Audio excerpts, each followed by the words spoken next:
ان پر تنقید کا حق آپ کو حاصل ہے، ان سے اختلاف کا حق آپ کو حاصل ہے. وہ حاکم مطلق نہیں ہے، وہ عامل نہیں ہے.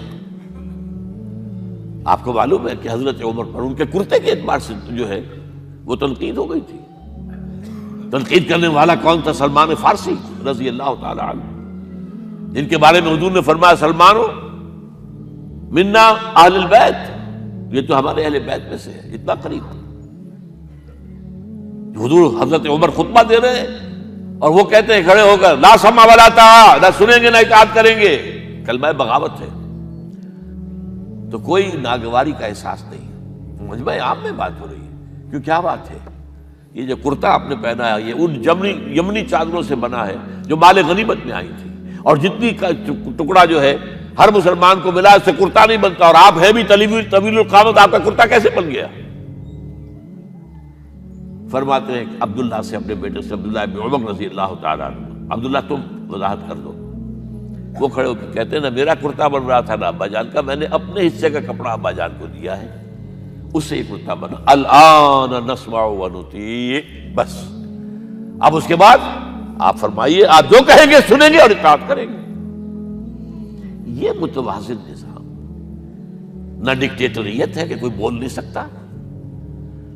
تم اور حاکم وقت پر تنقید کر رہے ہو اور بربرا کر رہے ہو. ایک عورت پکڑ لیتی ہے حضرت عمر کو رضی اللہ تعالی عنہ. حضرت عمر نے آرڈیننس نافذ کر دیا تھا کہ اتنے سے زیادہ، اتنی رقم سے زیادہ مہر نہیں رکھا جا سکتا.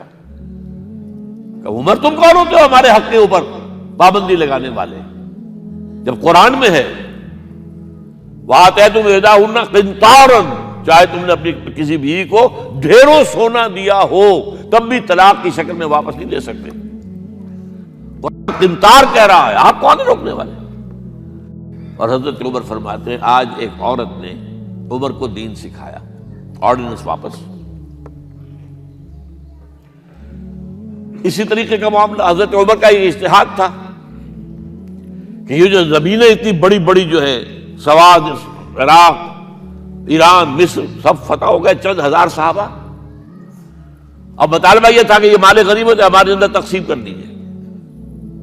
جیسے حضور نے غزوہ خیبر میں جو زمینیں تھیں یہودیوں کی وہ مجاہدین میں تقسیم کر دی تھی. دلیل موجود، دلیل بھی سنت رسول سے ہے صلی اللہ علیہ وسلم. حضرت عمر کی حکمت کچھ اور کہہ رہی ہے. یہ بات تو میں اپنے انداز سے کہہ رہا ہوں کہ اگر ایسا ہو گیا تو تاریخ انسانی کی سب سے بڑی جاگیرداری قائم ہو جائے گی. کتنے بڑے بڑے رقبے جو ہے صحابہ کو مل جائے گا. لیکن انہوں نے جو بات بیان کی وہ یہ تھی اگر یہ سارا تقسیم ہو گیا تو بعد میں آنے والوں کے لیے کیا رہے گا، اور جو فوجیں اب ہمیں پورے نظام کے لیے رکھنی پڑے گی ان کو کون سپورٹ کرے گا، ان کے لیے کہاں سے خرچہ آئے گا. تو انہوں نے طے کیا کہ یہ مال جو ہے مال فے ہے، یہ بیت المال کا ہے. جو مال غنیمت ہے وہ صرف وہ ہوگا جو عین محاذ پر حاصل ہوا ہے. ہتھیار ہیں یا بھیڑیں بکریاں ہیں یا اور جانور ہیں، یا وہاں پر جو پکڑے جائیں گے قیدی وہ غلام ہوں گے، وہاں پر اگر عورتیں ہوں گی پکڑی جائیں گی، کنیزیں ہوں گی. یہ نہیں کہ پورے ملک جو ہے وہ غلام بنا دیے جائیں اور پورے ملک کی جو زمینیں تقسیم کر دی جائیں. بعض صحابہ کھڑے ہو گئے نہیں. اب حضرت عمر نے ٹریبونل قائم کیا ہے. 5 صحابہ اوس میں سے، 5 خزرج میں سے بیٹھ جائیے، وہاں اپنا بھی پیش کیا نقطہ نظر، باقی انہوں نے بھی کیا. وہ ٹریبونل نے فیصلہ کیا کہ عمر کی رائے صحیح ہے رضی اللہ تعالیٰ. یہ نظام سید القوم خادمہم، یہ اگر کوئی کہتا، اگر یہ مثالیں نہ ہوتی تو کہتے کیا تمہارا دماغ خراب ہوا ہے، یہ شاعری تو تم نے اچھی کر دی ہے، سید القوم خادمہم کبھی ہوا ہے؟ لیکن عمر نے بن کے دکھایا ہے.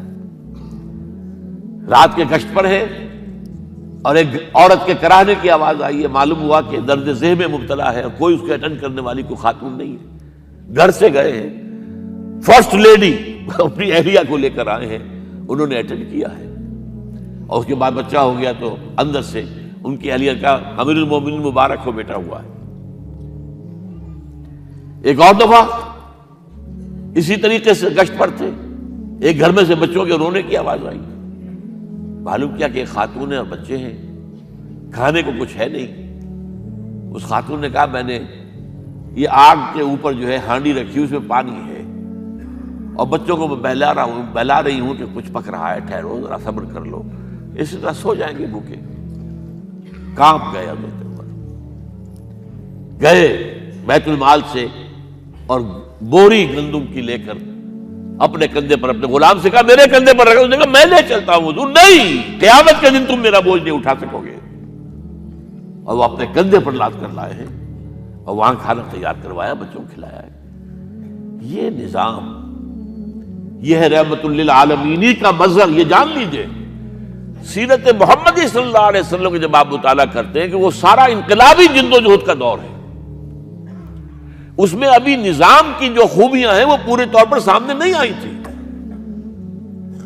ابو بکر صدیق رضی اللہ تعالیٰ عنہ کا دور خلافت جو ہے وہ بھی کاؤنٹر ریولوشنری موومنٹس کو ختم کرنے میں صرف ہو گیا ہے، جسے انگریزی میں کہتے ہیں للی ان بلوم، نظام اسلام۔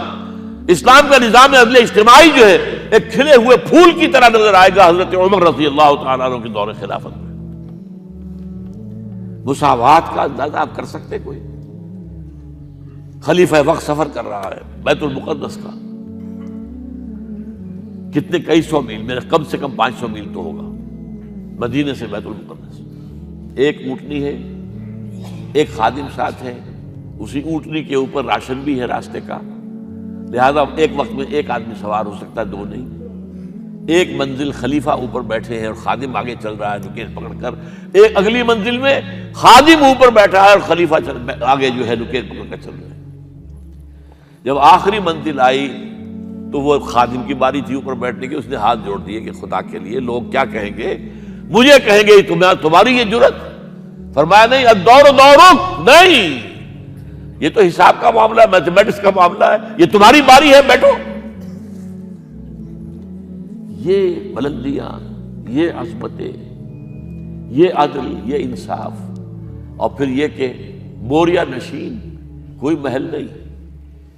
ایک آیا ایرانی مدینے میں چکر لگایا، کوئی انہیں محل نظر نہیں آیا، اسے پوچھا ہے اینا ملککم، تمہارا بادشاہ کہاں ہے؟ جواب دیا گیا لیس لنا ملک بل لنا امیر، ہمارا کوئی ملک نہیں ہے، بادشاہ نہیں ہے، ہمارا امیر ہے۔ کہاں ہے تمہارا امیر بھائی؟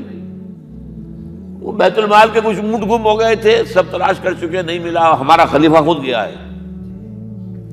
کسی کو ساتھ لے کر گیا ہوگا آئیڈینٹیفیکیشن کے لیے، تو دیکھا دوپہر ہو گئی تھی، دھوپ تیز ہو گئی تھی، حضرت عمر اپنے درے کو اپنے گردن کے نیچے رکھ کر ایک درخت کی چھاؤں میں آرام کر رہے تھے۔ نہ کوئی باڈی گارڈ ہے، نہ کوئی محافظ ہے۔ انہیں وہی کھڑے ہو کر کہا اے عمر، تم انصاف کرتے ہو تو تمہیں کوئی ڈر نہیں ہے، اور ہمارے بادشاہ خون پیتے ہیں لوگوں کا، وہ کانپتے رہتے ہیں، انہیں اونچی اونچی فصیلیں چاہیے، بڑے بڑے فوجی چاہیے، انہیں تو بہت اسکواڈز چاہیے کہ جو ان کی حفاظت کریں۔